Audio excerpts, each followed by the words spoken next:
Olá, minha diretoria. Não tem grandes novidades na lista do Dorival. Acho que a maior dúvida que a gente tinha era se o Neymar seria convocado agora ou se ele esperaria um pouco mais. Ele optou por já convocar o Neymar agora. Eu não sei, eu acho que honestamente eu não teria convocado contra a Colômbia e a Argentina por considerar dois jogos muito duros, violentos. O Neymar ainda tá voltando. Você vê um jogo inteiro do Neymar, você vê que ele não participa, né, o jogo inteiro na sua plenitude. Você vê que ele ainda tem, né, um processo de recuperação. Eu não levaria agora, não vejo necessidade, mas que bom que vai estar lá, que está recuperado, que ótimo para a seleção brasileira, que vai jogar e tal.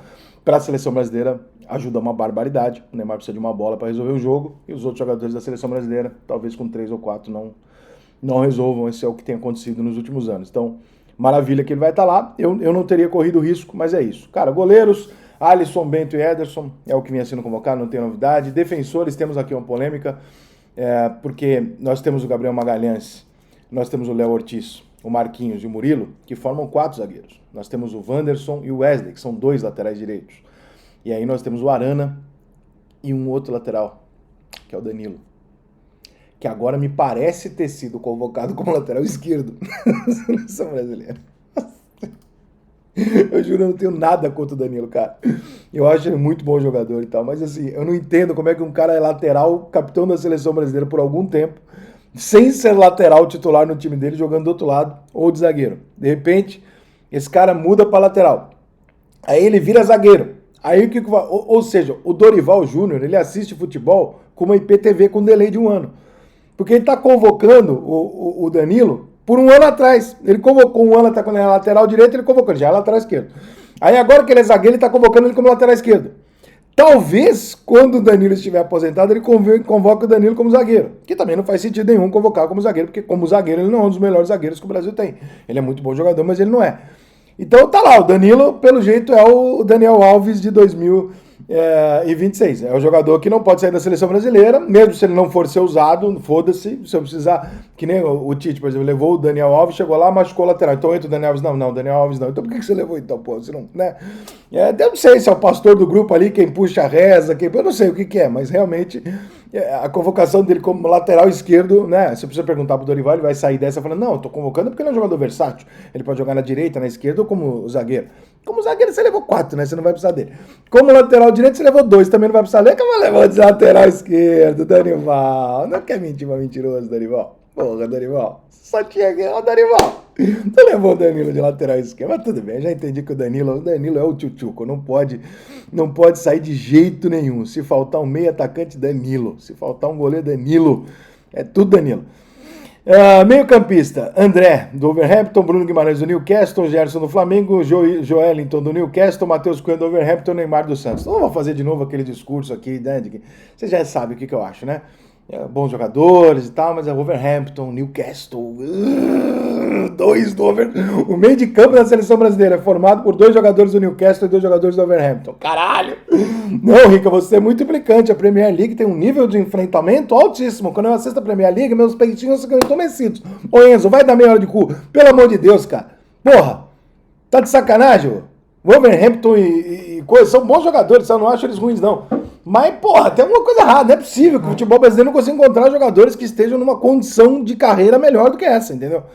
O Newcastle até que tudo bem, tá lá em sexto, lá, vai lá. Mas 2? Bom, os 2 fenômenos. Aí 2 do Wolverhampton? Caralho. Tem que variar essa Premier League, eu vou te falar, viu? Eu não consigo, cara. Eu não consigo achar normal. Aliás, eu acho que ninguém deveria achar normal, né? Mas tem gente que acha, né? Normalizaram a seleção brasileira ser composta por vários jogadores de times absolutamente medíocres, que não, né? Enfim. Atacantes, Estevam do Palmeiras, João Pedro do Brighton. O Brighton é foda. Rafinha, Barcelona, Rodrigo, Real Madrid, Savinho, Manchester City e Vini Júnior, Real Madrid. Cara, nenhuma grande novidade aqui.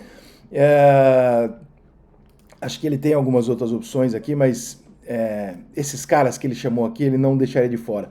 O João Pedro aqui me intriga um pouco, sabe, cara? Porque o João Pedro, eu tava conferindo aqui outro dia, deixa eu até botar de novo aqui. O João Pedro me deixa um pouco... O João Pedro tem 23 anos, né? E o João Pedro tá jogando num time que, porra, obviamente que não é o que ele imaginou, né? Ele fez 7 gols aqui na temporada, em 21 jogos e tal. Ele não tem nenhum número, assim, extremamente alarmante, embora ele esteja em destaque, ele esteja jogando muito bem, né, nesse time mais ou menos aí, nesse tal de Brighton aí. O que me assusta um pouco, cara, é, é que assim, a nossa opção vem de novo de um time que, né, não é o que não é muito o que não é muito o que a gente acha, é o que o mercado diz disso, né, cara? É um time pequeno, né? Então assim, ele tá voando lá? Não. Ele tá bem, mas assim, não é nenhum fenômeno nem nada. Ele saiu daqui muito bem, ele é um jogador muito promissor e tal. Nós não temos a expectativa de volta do Pedro imediata, né? Que é o centroavante da seleção. Mas aí eu fico assim um pouco de, poxa, será que o Yuri Alberto e o Hulk, por exemplo, que estão jogando aqui no Brasil, não poderiam talvez ser convocados para essa, né, para essa convocação? Fala, pô, vou privilegiar dois caras que estão aqui. Porque não venha me dizer que o João Pedro tem uma diferença abissal para esses caras. Não estamos falando de um fenômeno. Se estivesse falando de um fenômeno, não estava falando de um jogador que 23 anos, está no terceiro clube dele lá na Inglaterra e tal. É muito bom jogador, tem tudo para crescer na carreira, mas não é um fenômeno. Não era melhor talvez privilegiar alguém daqui e tal, assim? Eu sou muito da tese que assim, eu só chamo alguém lá de fora se esse cara for irremediavelmente muito melhor do que o do Brasil. Senão eu vou chamar um daqui. Se tiver dois caras muito parecidos, eu vou chamar um daqui. Não estamos falando de um cara que vai entrar e resolver e tal, né? Não é exatamente esse cara ainda, pode ser um dia. Então, assim, tem algumas convocações, cara, que eu entendo a linha, eu entendo, é muito óbvio, é muito esperado que vai ser assim, porque é assim há muitos anos. Mas tem algumas que você fica olhando e você fala, cara. Aí depois a gente reclama do nível da seleção brasileira. Eu concordo que nós estamos na pior safra, só que o mundo está na pior safra, não é a seleção brasileira. O mundo inteiro está na pior safra. A gente pode ganhar a Copa do Mundo com esse time sem dúvida nenhuma. Nós temos Rafinha voando, Vinícius Júnior voando, Rodrigo voando, Neymar voltando. Nós podemos. Claro que nós podemos. Nós temos um Wesley no Flamengo lateral que pode resolver o nosso problema ali. Do outro lado, eu não sei quem que resolveria, mas podemos resolver alguns problemas. Zagueiro, nós temos um monte. Goleiro, nós temos um monte. Dá para ganhar. Dá para ganhar. Hoje nós temos um problema de volante. A gente não sabe quem são os dois volantes titulares da seleção brasileira.